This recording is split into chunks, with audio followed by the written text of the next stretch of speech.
చేశారు చూసారు కదా. ఆ సమయంలో కేసీఆర్ తన ఫోన్ ని ట్యాప్ చేశారని చెప్పి బైబిల్ పైన ప్రమాణం చేసి మరి చెప్తున్నానని చెప్పి పచ్చి నిజమే చెప్తున్నానని చెప్పి తను మాట్లాడారు. ఒకసారి షర్మిల ఏం మాట్లాడారో చూద్దాం. పొలిటికల్ టర్మ్ 2018-19 పొలిటికల్ టర్మ్ కాలంలో అంటే తెలంగాణలో కేసీఆర్ గారు ముఖ్యమంత్రిగా ఉన్నారు, ఆంధ్రాలో జగన్మోహన్ రెడ్డి గారు ముఖ్యమంత్రిగా ఉన్నారు. ఇద్దరు చాలా సన్నిహితంగా ఉండేవాళ్ళు, ఒకరికి ఒకరు అన్నట్టుగా కేటీఆర్ గారు జగన్మోహన్ రెడ్డి గారితో చాలా మంచి సంబంధాలను మెయింటైన్ చేశారు. అసలు వాళ్ళ సంబంధం ముందు రక్త సంబంధం కూడా చిన్నపోయింది.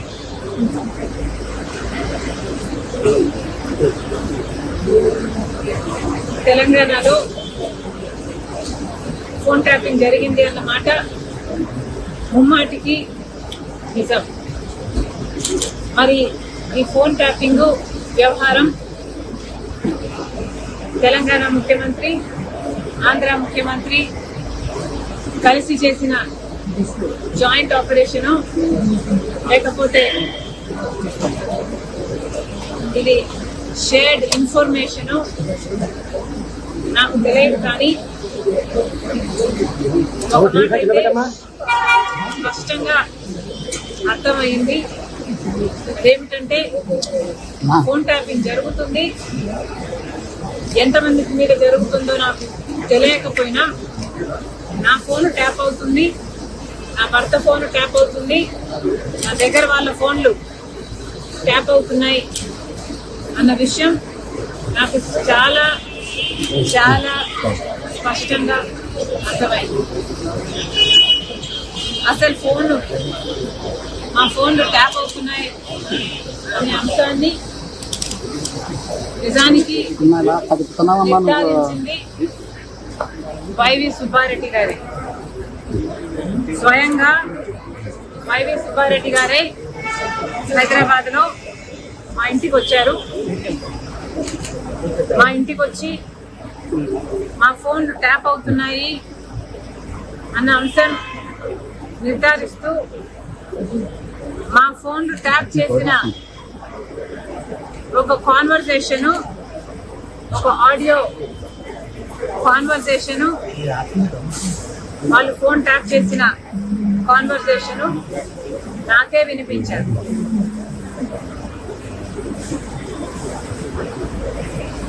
మరి ఈ విషయం సుబ్బారెడ్డి గారు ఇప్పుడు ఒప్పుకుంటారా అంటే నాకు తెలియదు, నాకు అనుమానమే.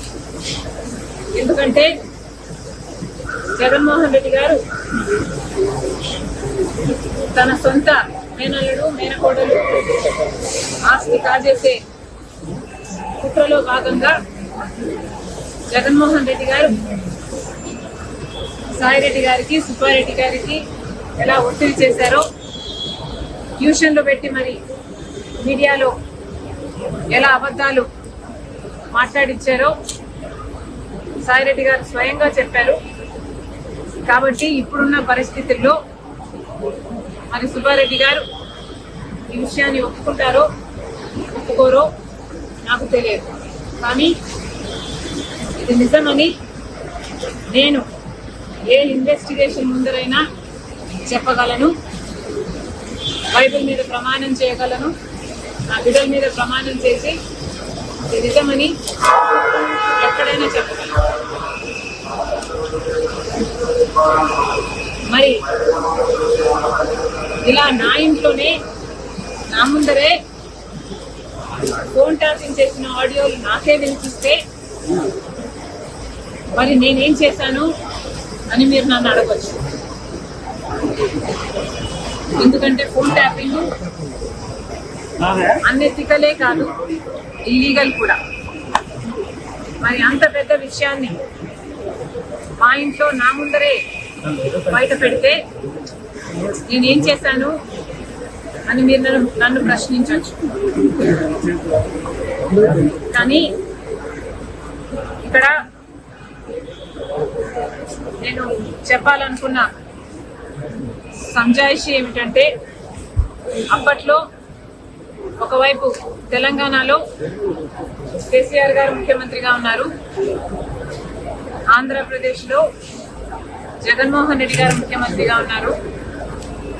ఇటు తెలంగాణలోనైనా ఇటు ఆంధ్రాలోనైనా కేసీఆర్ గారు జగన్మోహన్ రెడ్డి గారు చేస్తున్న అరాచకాలతో పోలిస్తే ఫోన్ ట్యాపింగ్ అంశం చాలా చిన్నదిగా కనిపించింది. ఒకవైపు జగన్మోహన్ రెడ్డి గారికి నేను తోడబుట్టిన చెల్లెలి, ఆ విషయం కూడా మర్చిపోయి, రాజశేఖర రెడ్డి గారి బిడ్డనని మర్చిపోయి, జగన్మోహన్ రెడ్డి గారు నేను రాజకీయంగా ఆర్థికంగా ఎదగకూడదు అన్న ఉద్దేశంలో నన్ను ఎలాగైనా